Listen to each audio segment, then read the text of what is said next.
இல்ல. உங்களுக்கு என்னதாம்மா பிரச்சனை? உங்களுக்கு எத்தனை பசங்க?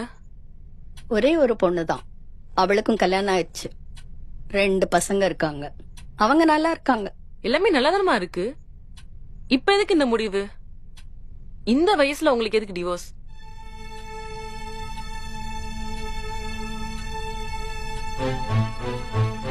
சார், இந்த பிரச்சனையை நீங்க எப்படி புரிஞ்சுக்க போறீங்கன்னு எனக்கு தெரியல.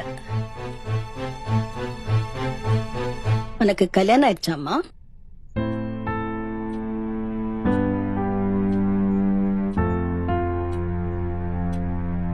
எங்களோடது அரேஞ்ச் மேரேஜ் தான். அவருக்கு நல்ல வேலை, நல்ல சம்பளம், வசதியான குடும்பம். கல்யாணம் ஆன அன்னைக்கே என் மாமியார் என்கிட்ட, என் பையன் ரொம்ப சாது, ஒரு கெட்ட பழக்க வழக்கமும் கிடையாது.